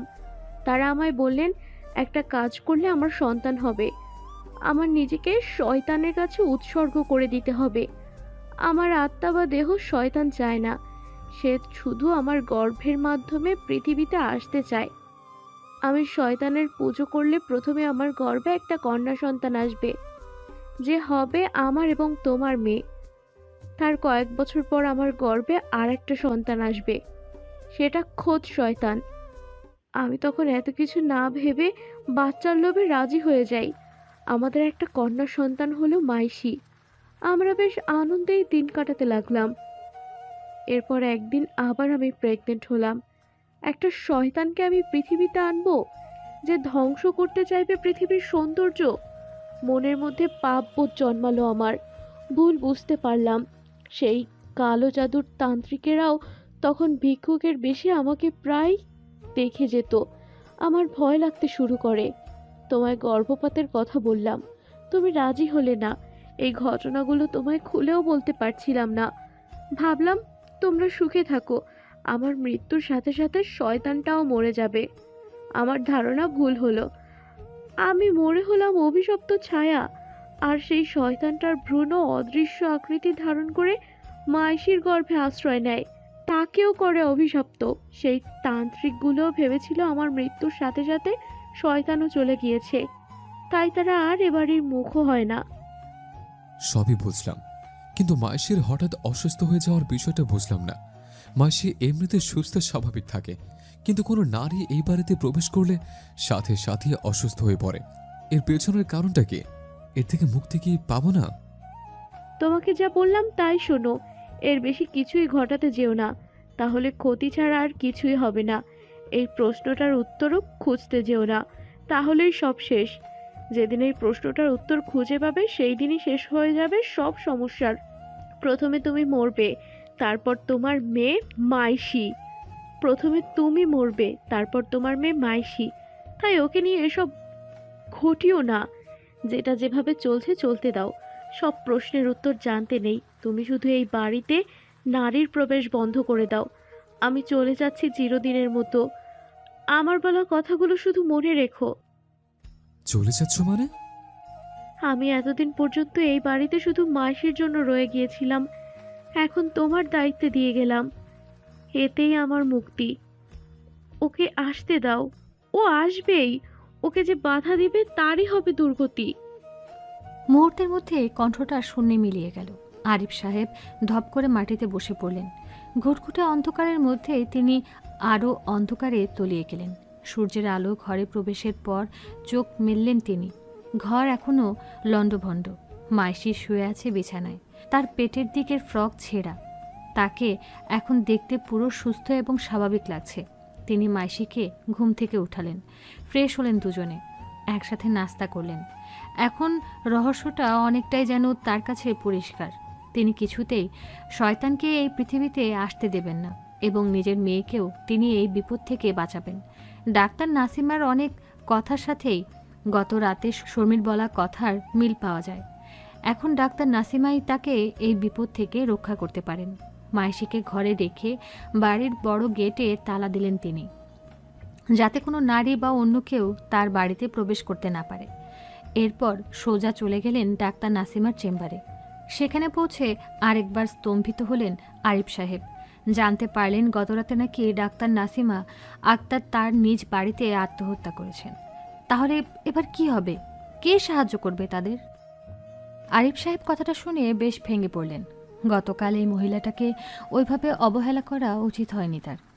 মহিলাটি তাদের সাহায্য করতে চেয়েছিলেন, তাই তো তার এই অবস্থা হলো। তাহলে এখন এই সমস্যা থেকে তাদেরকে কে বাঁচাবে? শয়তানকে এই পৃথিবীতে না আনার কোনো পথই কি খোলা নেই? তিনি আর ডাক্তার নাসিমার বাড়িতে গেলেন না, নিজ বাড়িতে এসে মাইশির দিকে মনোনিবেশ করলেন। আর কোনো উপায় না পেয়ে সিদ্ধান্ত নিলেন শর্মির কথাই মেনে চলবেন। শয়তানি ভয়ঙ্কর শক্তির সাথে তিনি একা পেরে উঠবেন না, তাকে এই পৃথিবীতে আসতে দেওয়াই ভালো। আর তো মাত্র কয়েকটা বছর, মাইশি বড় হবে আর অবসান ঘটবে এই অভিশপ্ত জীবনের। হয়তো তখন পৃথিবী পড়ে যাবে বিপদের মুখে, কিন্তু তারা তো মুক্তি পাবে। শুধু এইটাই খেয়াল রাখতে হবে যে এর আগে কোনো নারীর শরীর যাতে এই বাড়িতে প্রবেশ করতে না পারে। হঠাৎ তার মনে পড়ল বাড়ির বড় গেটটা তো খোলা রেখেছে। এখন যদি কেউ বাড়িতে প্রবেশ করে তাহলে তো মাইশি আবার সেই ভয়ঙ্কর অসুস্থ হয়ে যাবে। আরিফ সাহেব দ্রুত উঠে দাঁড়ালেন। হঠাৎই বাড়ির কলিং বেলটা বেজে উঠল। আবার কে এলো? আরিফ সাহেব চমকে মাইশির দিকে তাকালেন। না, মাইশি সুস্থ এবং স্বাভাবিক রয়েছে, একটা পুতুল নিয়ে খেলছে। তাহলে হয়তো কোনো পুরুষ মানুষ এসেছে, কিন্তু কে? আরিফ সাহেব দরজা খুলে দেখলেন একজন চার্চের ফাদার দাঁড়িয়ে রয়েছেন। আরিফ সাহেব কিছুটা অবাক হয়ে লোকটাকে বললেন, আপনাকে কিভাবে সাহায্য করতে পারি? আপনার নাম কি আরিফ হোসাইন? জি, কিন্তু আপনাকে তো ঠিক চিনতে পারলাম না। আমার নাম পিটার। আমি এই শহরের বাইরে একটা চার্চের ফাদার। আমি কি ভেতরে এসে বসতে পারি? আরিফ সাহেব দরজা ছেড়ে দাঁড়ালেন। লোকটা বাড়িতে প্রবেশ করলেন। লোকটা ঠিক কী উদ্দেশ্য নিয়ে এসেছেন এটা আরিফ সাহেবের বোধগম্য হচ্ছে না। লোকটা ড্রয়িং রুমের একটা চেয়ারে বসে শান্ত কণ্ঠে আরিফ সাহেবকে প্রশ্ন করলেন, ডাক্তার নাসিমা আক্তার আত্মহত্যা করে মারা গিয়েছেন, আপনি জানেন বোধ হয়? আরিফ সাহেবের বুকে একটা ধক করে শব্দ হলো। ভয়ে তার চোখ মুখ ছোট হয়ে এলো। এই লোকটা ডাক্তার নাসিমার কথা বলছেন কেন? তাহলে লোকটা কি সব জেনে গেল? মায়েশির কারণে যে এই 3 ডাক্তার আত্মহত্যা করেছে এটাও হয়তো তিনি বুঝে যাবেন বা গেছেন। শহরের সবার মধ্যে এখন এটা জানাজানি হয়ে যাবে, তারা পড়বেন বিপদে। ফাদার পিটার আবার বললেন, ভয় পাবেন না মিস্টার আরিফ, আমি আপনার কোনো ক্ষতি করতে আসিনি। এই কেসের ইনভেস্টিগেশন করতেও আসিনি। আমাকে বন্ধু ভাবতে পারেন। আমাকে ডাক্তার নাসিমা আক্তারই আপনার এখানে আসতে বলেছিলেন। ডাক্তার নাসিমা? জি, তাকে আমি অনেক বছর আগে থেকে চিনি। তার বাড়িতে তার স্বামী পেট চর্চা করতেন। তখন আমি তাকে সাবধান করেছিলাম। ডাক্তার নাসিমা আক্তার বিষয়টাকে স্বাভাবিকভাবে নিলেন এবং স্বামীকে হারালেন। তারপর তার সাথে আমার বেশ ভালো পরিচিতি হয়। তিনি আমাকে ফোনে আপনার মেয়ের অদ্ভুত রোগ সম্পর্কে জানান। গতকাল আপনার সাথে তার কি কি কথা হয় তাও রাতে আমায় জানান। আমি অনুমান করি আপনাদের বাড়িতে শয়তানের অস্তিত্ব আছে। আজ সকালে যখন নাসিমার সাথে দেখা করতে আসলাম এই বিষয়ে কথা বলার জন্য, তখন জানলাম সে আত্মহত্যা করেছে। এটা যে কোনো সাধারণ মৃত্যু না, শয়তানের প্ররোচনা, এটা আমি বুঝতে পারছি। তিনি আমাকে ফোনে আপনার ঠিকানা দিয়েছিলেন, তাই সেখান থেকে সরাসরি আপনার কাছে চলে এসেছি। আপনি চাইলে আমি আপনাকে সাহায্য করতে পারি এ বিষয়ে। আরিফ সাহেব যেন কিছুটা সাহস ফিরে পেলেন। তবুও বিচলিত কণ্ঠে ফাদারকে বললেন, কিন্তু ওকে নিয়ে যেই কাটাতে গিয়েছে সে মৃত্যুর পরিণতি স্বীকার করেছে। আমার ধারণা ও আপনাদের কোনো ক্ষতি করতে পারে। যেদিন থেকে ফাদার হয়েছি এই বিষয়ে নিজেকে নিয়ে ভাবা ছেড়ে দিয়েছি। এখন আপনার মেয়েকে নিয়ে ভাবছি। আরিফ সাহেব তাকে মায়েশির কাছে নিয়ে গেলেন। মায়েশি বসে বসে পুতুল নিয়ে খেলছিল। ফাদার পিটারকে দেখে একবার শুধু বিস্ময় ভরা দৃষ্টিতে তাকালো, আবার খেলায় মনোযোগ দিল। আরিফ সাহেব এবং ফাদার পিটার আবার ড্রয়িং রুমে গিয়ে বসলেন। ফাদার আরিফ সাহেবের কাছে এই রহস্যের থেকে চন্দ্রবিন্দু পুরোটা জানতে চাইলেন। আরিফ সাহেব আর কিছু লুকালেন না, ডাক্তারদের আত্মহত্যা সহ পুরো ঘটনা তাকে খুলে বললেন। ফাদার একটানা পুরো ঘটনা শুনলেন, এরপর আরিফ সাহেবকে প্রশ্ন করলেন, আপনি কি নিশ্চিত যে গত রাতে এই কালো ছায়াটা আপনার সাথে কথা বলেছে? সেটা আপনার স্ত্রী? হ্যাঁ, আমি সুস্মির কণ্ঠ চিনি, আর সে যে কথাগুলো বলেছে তা সুস্মি ছাড়া আর কারোর জানার কথা না। গত রাতে আপনার সাথে যে কথা বলছে সে আপনার স্ত্রী নয়। আপনিই বললেন গর্ভাবস্থায় তিনি আত্মহত্যা করে মারা গিয়েছেন, আর যেহেতু তিনি শয়তানের উপাসনা করেছেন তাই তার মৃত্যুর পর তার আত্মা ইচ্ছাকৃতভাবে এ বাড়িতে থাকতে পারে না। তার মৃত্যুর পর তার আত্মাটা শয়তানের দখলে চলে যায়। শয়তান যা চাই তাই তাকে দিয়ে করাতে পারে। শয়তান তাকে ছায়া মানব বানিয়ে রেখেছে। শয়তানের ইচ্ছেতে এসে আপনার ঘরে এসেছিল গতকাল। মৃত্যুর পর এই বাড়িতে এত বছর ছায়া হয়েছিল শয়তানের ইচ্ছাতেই। সে এখন আর আপনার স্ত্রী বা মায়ের রূপে নেই, সে এখন শয়তানের ছায়া মাত্র। তার মানে বলতে চাচ্ছেন সুস্মির কণ্ঠের ছায়াটা গতরাতে যা যা বলেছে তার সবই বানোয়াট? আমার কিন্তু কথাগুলো বেশ যৌক্তিকই মনে হয়েছিল। তার বলা কথাগুলো বাস্তব নাকি বানোয়াট এটা নিশ্চিত করে বলতে পারছি না, কিন্তু সে যে শয়তানের ছায়া ছাড়া আর কিছুই না এটা নিশ্চিত। সে যা বলেছে শয়তানের লাভের জন্যই বলেছে। এসব কথা বাদ দিয়ে বলুন, এর থেকে মুক্তির কোনো উপায় কি আপনার জানা আছে? এই বাড়িতে কোনো নারীর প্রবেশ করলেই মাইশি কেন অসুস্থ হয়ে পড়ে? নারীর এই বাড়িতে প্রবেশের সাথে মাইশির অস্বাভাবিকতার সম্পর্কটা কি? এটা আমি নিশ্চিতভাবে জানি না, তবে আমার অনুমান শয়তান তার ভ্রূণ মাসির গর্ভে আর থাকতে চায় না, তাই এমনটা হয়। মানে ঠিক বুঝলাম না। দেখুন, মাসি এখন সন্তান জন্মদানের জন্য পরিপক্ক নয়। শয়তানকে আরো অনেক বছর মাসির গর্ভে থাকতে হতে হবে। তাই হয়তো সে চাচ্ছে অন্য কোনো নারীর গর্ভে প্রবেশ করতে। তাই কোনো নারী এই বাড়িতে প্রবেশ করলে ভ্রূণটা মাসির গর্ভ থেকে বের হতে চায়, আর তাই সে অসুস্থ হয়ে পড়ে। ভ্রূণটা মাইশির শরীর থেকে অন্য শরীরে চলে গেলে তো শয়তানেরই ভালো, সে দ্রুত পৃথিবীতে আসতে পারবে। তাহলে অন্য কোনো নারী যখন আসে এই বাড়িতে তার গর্ভে চলে যায় না কেন? বারে বারে মাইশিকে অসুস্থ হতে হচ্ছে কেন? আপনার স্ত্রীর মৃত্যুবার ভ্রূণটা সাথে সাথে কিন্তু মাসির গর্ভে চলে আসেনি, অনেকটা সময় নিয়ে তারপরে এসেছে। ভ্রূণটা চাইলে দ্রুত অন্য গর্ভে চলে যেতে পারে না, তবে চেষ্টা করে। সুস্মি মারা যাওয়ার পর তো এই বাড়িতে কয়েকজন মহিলা কাছের লোক ছিল। ভ্রূণটা তাদের গর্ভে না গিয়ে মাইশির গর্ভে কেন এলো? অন্য কারো গর্ভে গেলে তো এতদিনে সে পৃথিবীতে চলে আসতো। আর আপনার কথা মতো যদি ওই ছায়াগুলো শয়তানের হয়, তবে তারা নারীকে এই বাড়িতে প্রবেশ করতে নিষেধ করবে কেন বা ভয় দেখাবে কেন? এতে তো শয়তানকে সাহায্য করার বদলে তারা উল্টো বিপদে ফেলছে। তারা তো সেই নারীকে এই বাড়িতে আটকে রাখতে পারে যাতে ভ্রূণটার সময় নিয়ে তার গর্ভে যেতে পারে। এই জিনিসটা আমি বুঝতে পারছি না, কিন্তু একটা বিষয় ভেবে দেখুন, ছায়াগুলো যদি ভালো হয় তাহলে কিন্তু তারা নারীদের ভয় দেখাতো না। ওই ছায়াটা যদি আপনার স্ত্রী হতো, অন্য কোনো নারী প্রবেশ করলে সে খুশি হতো, কারণ এতে তো আপনার মেয়ের শয়তানের অভিশাপ থেকে মুক্তি পেত। ভ্রূণটা চলে যেত অন্য নারী গর্ভে। আপনি তো আমাকে দ্বন্দ্বে ফেলে দিচ্ছেন। আসল কথা হচ্ছে, কোনো নারী এই বাড়িতে প্রবেশ করলে ভ্রূণটা মাসির পেট থেকে তার গর্ভে যেতে চায়। আপনার এই অনুমানটাই ভুল। হতেও পারে। আর ডাক্তার ইমরান এবং ইলিয়াসের ছায়া যে সুস্মির ছায়ার সাথে দেখলাম, ওরা তো শয়তান পূজা করতো না, তাহলে ওরা শয়তানের ছায়া হলো কি করে? শয়তান তাদের হত্যা করবে, তারা সবাই তার দাস হবে। বুঝলাম, এত কথা বললেন, কিন্তু মাইশিকে কি করে রক্ষা করব এটাই তো বললেন না। দেখুন আরিফ সাহেব, আমার বিশ্বাস আমার ধারণা ভুল নয়। আপনার মেয়ের হঠাৎ অসুস্থ হয়ে যাওয়া নিয়ে আমি যে যুক্তি দাঁড় করেছি এটাই সঠিক। হ্যাঁ, এর মধ্যে কিছু প্রশ্ন আছে, এর উত্তরগুলো খুঁজে পাওয়া যাবে। আমি আজ চললাম, কাল বা পরশু আবার আসবো, তখন হয়তো এই বিষয়ে আমি পরিষ্কার করে বলতে পারবো। এই বলেই ফাদার পিটার আরিফ সাহেবের বাড়ি ত্যাগ করলেন। আরিফ সাহেব বিষণ্ণ মুখ করে তার চলে যাওয়া দেখলেন। তিনি যেন জানেন ফাদার আর কখনো এই বাড়িতে আসবেন না। আসলেও কোনো ছায়ার চেয়ে বেশি মূল্য আর থাকবে না। তিনজন ডাক্তারের মতো তিনিও হয়তো শয়তানের প্ররোচনায় আত্মহত্যা করবেন। যে শয়তানের বিরুদ্ধে লাগবে তারই হবে দুর্গতি। আর কতগুলো প্রাণ যাবে এটাও কল্পনা করতে পারেন না আরিফ সাহেব। আরিফ সাহেব যদিও বিশ্বাস করে ফেলেছিলেন ফাদার পিটার আর এ বাড়িতে ফিরে আসবেন না, তবুও একটা ক্ষীণ আশা তার মনে ছিল। কিন্তু দুদিন কেটে যাওয়ার পরও যখন ফাদার এলেন না, তখন আশার বাতিটা যেন নিভে গেল। তৃতীয় দিন একটা পিয়ন আসে এই বাড়িতে একটা চিঠি নিয়ে। চিঠির ওপরে ফাদার পিটারের নাম দেখে আরিফ সাহেব বেশ অবাক হলেন। চিঠিটা নিয়ে তিনি ঘরে প্রবেশ করলেন।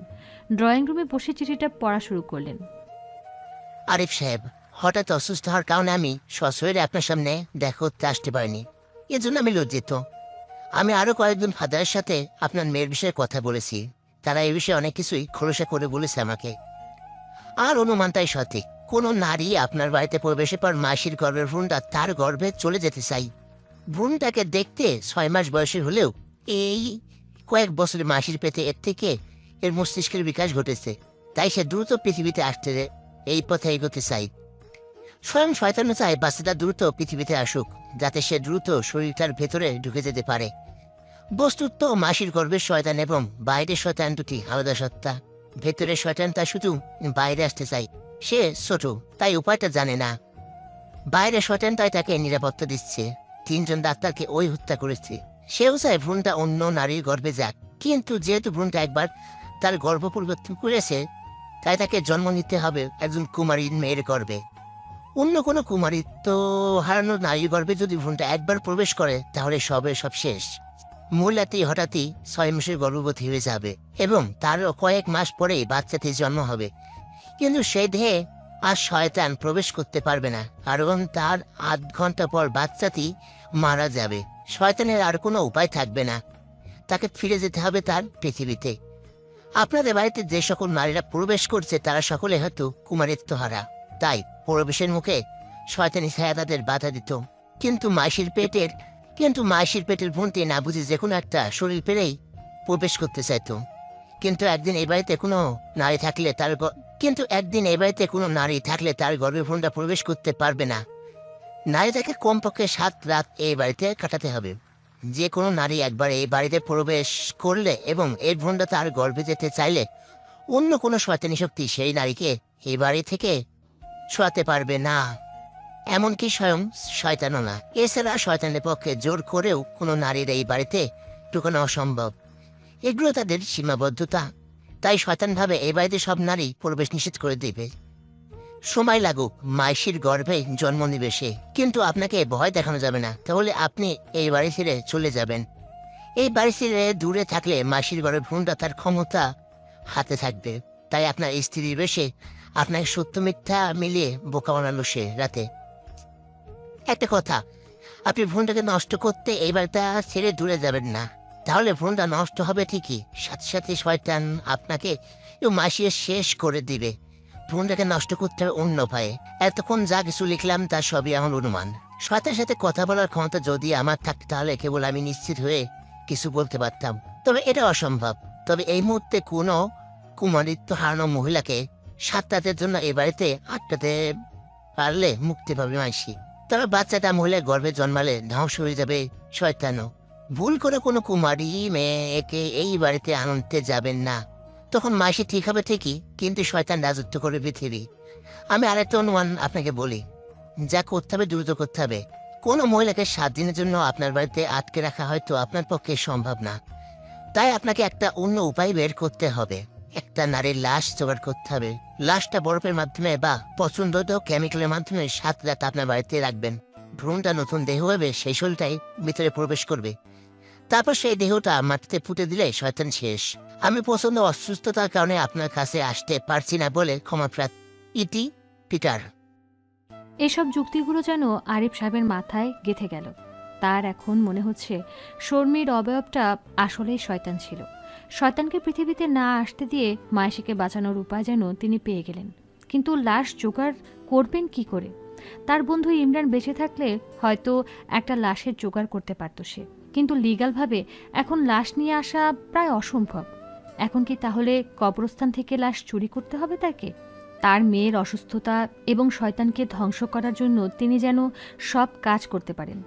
এখন শুধু রাতের অপেক্ষা। মাইশিকে ঘুম পাড়িয়ে রাত 2টা পর্যন্ত নিজ বাড়িতে অপেক্ষা করলেন আরিফ সাহেব। 2টা বাজতেই গামছা দিয়ে নিজের মুখ ঢেকে লুঙ্গি সাদা গেঞ্জি পরে কোদাল হাতে মাটি কাটার লোকদের বেশে আরিফ সাহেব বাড়ি থেকে বেরিয়ে পড়লেন। বাড়ির দুটো গেট খোলা রাখলেন। লাশটা নিয়ে ঢোকার সময় যেন সময় নষ্ট না হয়। গোরস্থানটা পাশের এলাকাতে। একটা লাশ চৌকিদারদের চোখ পেরিয়ে আনা কঠিন কিন্তু অসম্ভব না। আরিফ সাহেব গোরস্থান পর্যন্ত কোনো বাধা ছাড়াই পৌঁছালেন। গোরস্থানের গেটটা খোলা। গোরস্থানটা বড় হওয়ায় রোজই এখানে লাশ দাফন করানো হয়। পূর্ণিমার আলোতে 3টা নতুন কবর দেখা যাচ্ছে। কোনোটাতে মহিলা আছে নাকি বোঝার কোনো উপায় নেই। এখন পর্যন্ত যেহেতু আশেপাশে কাউকে দেখা যাচ্ছে না, তাহলে এর মধ্যে আর কারো আসার সম্ভাবনাও নেই। একটা করে কবর খুঁড়ে দেখতে হবে। আরিফ সাহেব মাঝখানের কবরটা দিয়েই খোঁড়া শুরু করলেন। যতটা সহজে খুঁড়তে পারবেন ভেবেছিলেন, ততটা সহজে খোঁড়া গেল না। বেগ পেতে হলো বেশ। উপরের মাটি সরিয়ে বাঁশ এবং পাটি দেখতে পেলেন। সেগুলো সরাতেই কাফনে মোড়া লাশ। আরিফ সাহেবের ভাগ্য ভালো, লাশটা একটা মহিলার। লাশটা যেই ছুতে যাবেন, হঠাৎ বেশ কয়েকটা টর্চের আলো তার চোখ ধাঁধিয়ে দিল।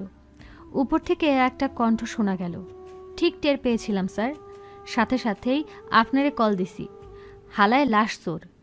এর আগের 2টা লাশও এই হালাই চুরি করছে মনে হইতাছে। আরিফ সাহেবের বিস্ময় কাটার আগেই পুলিশ তাকে হাত কড়া পরিয়ে থাপড়াতে থাপড়াতে পুলিশ ভ্যানে তুললেন। তাকে কোনো কথা বলার সুযোগ দিলেন না। গাড়ি সোজা চললেন পুলিশ স্টেশনে। মহিলাটির নাম আয়েশা। মাঝরাতে একা একা নির্জন রাস্তাটি ধরে হাঁটছেন। তার বাড়ি অজপাড়া গায়ে। স্বামীর সাথে রাগ করে 6 মাস আগে বাড়ি ছেড়ে শহরে এসেছিলেন। বিয়ের 13 বছর পরেও কোনো সন্তানের মুখ দেখাতে পারেননি সে স্বামীকে। সে যে বন্ধা এটা পুরো গায়ে রটে গেছে। স্বামী এত বছর পর করল দ্বিতীয় বিয়ে। সতীনের সংসারে মন টিকল না। পৃথিবীতে তার আর কেউ নেই। রাগ করে চলে এলেন শহরে। কপাল ভালো থাকায় একটা বাড়িতে কাজ পেলেন। আজ 6 মাস পর মাঝরাতে চুরির অপরাধে সেই বাড়ি থেকে বের করে দেওয়া হলো তাকে। একটা বাসে উঠে শহরের এই প্রান্তে এলেন, কিন্তু এত রাতে এখন কোথায় যাবেন ঠিক বুঝতে পারছেন না। তার সাথে একটা পুটলা এবং জমানো 3000 টাকা ছাড়া আর কিছুই নেই। রাস্তার আশেপাশে সব বাড়িই আলো বন্ধ। একটা বাড়িতে আলো জ্বলতে দেখা যাচ্ছে। অবাক করার বিষয়, বাড়ির বড় গেট খোলা। আয়েশার ভয় লাগলেও ধীরে ধীরে গেটের ভেতর প্রবেশ করলেন। উঠানে দাঁড়িয়ে হঠাৎ কাঁঠাল গাছের দিকে তাকালেন। সেখান থেকে 3টা কালো ছায়া তার দিকে তেড়ে আসছে। আয়েশা ভয়ে দৌড়ে গেটের বাইরে না বেরিয়ে উল্টো বাড়ির ভেতরে চলে যায়।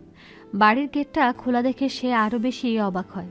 বাড়িতে ঢুকে ভাবে এখনই কেউ চোর চোর বলে চিৎকার করবে, কিন্তু বাড়িতে কেউ নেই। একটা ঘর থেকে শুধু বাচ্চা একটা কণ্ঠের গোংরানোর আওয়াজ পাওয়া যাচ্ছে। আয়েশা সেই ঘরে গিয়ে দেখে একটা 8-9 বছরের বাচ্চা মেয়ে মেঝেতে পড়ে রয়েছে।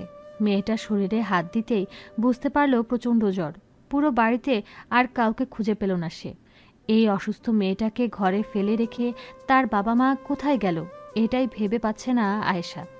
সে আর কিছু না ভেবে মেয়েটাকে বিছানায় উঠালো। বালতি এনে মেয়েটার মাথা ধুয়ে দিল। কিছুতেই জ্বর কমল না। আয়েশা চিন্তিত মুখে সারা রাত মেয়েটার মাথার পাশে বসে রইল। সকাল হতেও কেউ বাড়িতে এলো না। মেয়েটার জ্বরও কমছে না। আয়েশা বাড়ি থেকে বের হয়ে ফার্মেসি থেকে জ্বরের ওষুধ আনলো, নাস্তা কিনে আনলো। নিজের বাড়ির মতোই চলাফেরা আরম্ভ করল। আশেপাশে প্রতিবেশীদের দেখে কিছুটা ভয় পেলেও তারা তার কাছে কিছুই জানতে চায় না। মেয়েটার জ্বর কেন কমছে না, তার বাবা মাই বাপ কোথায়? আয়েশা নিজেই দুপুরে রান্না করেন। একবার শঙ্কিত হন এটা ভেবে, মেয়েটার বাবা মাকে কেউ খুন করে মেয়েটাকে এখানে একা ফেলে যায়নি তো? তাকে পুলিশ এসে খুনের অপরাধে ধরে নিয়ে যাবে না তো? পরে ভাবলেন, ধরলে ধরবে, মিথ্যা খুনের কথা স্বীকার করে বাকিটা জীবন না হয় জেলেই কাটিয়ে দেবেন। এখন আর তার হারানো বা পাওয়ার কিছু নেই। জীবন যেদিকে নিয়ে যাবেন সেদিকেই ছুটবেন। আপাতত থাকার মতো তো একটা জায়গা পাওয়া গেল। আগে মেয়েটাকে সুস্থ করতে হবে। ছোট মেয়েটার নাম আয়েশা জানে না। তার খোঁজও কেউ নিতে আসে না এই বাসায়। আলমারিটা তালা দেওয়া না। এখানে বেশ কিছু টাকা রয়েছে। আয়েশা স্বাভাবিকভাবেই মেয়েটার সাথে থাকে। প্রথমে 3 দিন মেয়েটার জ্বর একরকম থাকে, এরপর দিন থেকে কমতে থাকে।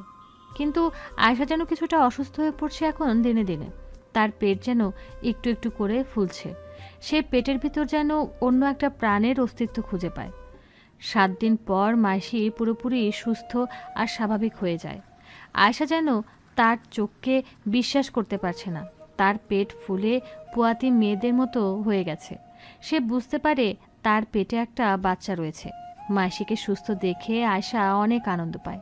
সে ভাবে একটা অচেনা বাচ্চা মেয়েকে এইভাবে বিনা স্বার্থে সেবা করার জন্য বিধাতা তার প্রতি তুষ্ট হয়ে তাকে একটা গায়েবী সন্তান দান করেছেন। না হলে এক সপ্তাহ এমনটা হবে কি করে? তার এত জীবনের ইচ্ছা, স্বপ্ন পূরণ করেছেন তিনি। মাসির প্রতি তার হঠাৎ করে টান কি করে যেন কমে গেল। এক সকালে মাসি ঘুমাচ্ছিল। আয়শা আলমারি থেকে টাকা এবং গয়না নিয়ে আবার তার স্বামীর বাড়িতে চলে গেল। সেই বাড়িতে যাওয়ার পর সবাই আয়শার এই অবস্থা দেখে বিস্মিত হলো। অনেকে আয়শার চরিত্র নিয়েও প্রশ্ন করল। আয়শা এসব গায়ে মাখল না। সে যেন বাচ্চার নেশায় একটা ঘুরে চলে গেছে। তার সন্তান হবে, আর এটা তো তারই স্বামীর বাসা। সে রয়েছে এখানে। তার স্বামী বা সতীন এটা নিয়ে তাকে আর ঘাটালো না। কয়েক মাস পর তার প্রসব বেদনা শুরু হলো। দায় ডাকা হলো। তার সন্তান দেখে দায় হতভম্ব হয়ে গেল। হাত এবং পায়ে 4টি করে আঙ্গুল, চোখে কোনো মনি নেই। কি ভয়ঙ্করভাবে চিৎকার করে কাঁদছে সে। জন্মের 8 ঘন্টা পরেই মারা গেল শিশুটি। তাকে কবর দেওয়া হলো। আয়শা ভেঙে পড়লেন। ফাদার পিটার কোনো এক অজানা কারণে ভয়ঙ্কর অসুখে ভুগতে ভুগতে মারা গেলেন। আরিফ সাহেব 15 দিন পর জেল থেকে ছাড়া পেয়েছিলেন এক পরিচিত পুলিশ কলেজ বন্ধুর সাথে দেখা হওয়ার পর। এর আগে লজ্জায় তিনি তার পরিচয় পুলিশদের দেয়নি। মাথা পেতে শাস্তি গ্রহণ করেছিলেন। লাশ চুরি করতে যাওয়ার শাস্তি। ভ্রূণটা মাইশির গর্ভ থেকে আয়শার গর্ভে যাওয়ার পর মাইশি পুরোপুরি সুস্থ হয়ে যায়। তার বাবা কোথায় আছে এটা সে জানত না। আয়শাকে বাবা প্রসঙ্গে কিছু বলেও নি সে। আয়শার সাথে মাইশির ভালোই দিন কাটছিল। হঠাৎ একদিন ঘুম থেকে উঠে দেখে সে আয়শা বাড়িতে নেই। তাকে আর খুঁজে পাওয়া গেল না। মাইশি একা বাড়িতে ভয় পেতে শুরু করে। তার বাবার কথা মনে পড়ে, কিন্তু ভয়ে একা বাড়ির বাইরেও যেতে পারে না। এছাড়া বাড়িতে কোনো খাবার নেই, আর সে রান্নাও করতে পারে না। তাই সে দুর্বল আর অসুস্থ হয়ে পড়ে। সেই সময় আরিফ সাহেব বাড়িতে ফিরেন। মেয়েকে অসুস্থ দেখে তিনি ভাবেন আবার কোনো নারী হয়তো এই বাড়িতে প্রবেশ করেছিল। পরে ধীরে ধীরে বুঝতে পারেন মাইশি একেবারে সুস্থ হয়ে গেছে। নারীদের এই বাড়িতে প্রবেশের পর মাইশি আর অসুস্থ হচ্ছে না। কিন্তু এটা কি করে ঘটল, আরিফ সাহেব আর এই প্রশ্নের উত্তর খুঁজে পেলেন না। এটা তার কাছে একটা রহস্য হিসেবেই থেকে গেল। ও চলে গেছে, ওকে আর দেখা যাবে না। কিন্তু যখনই ওকে কেউ ডাকবে সে আসবেই।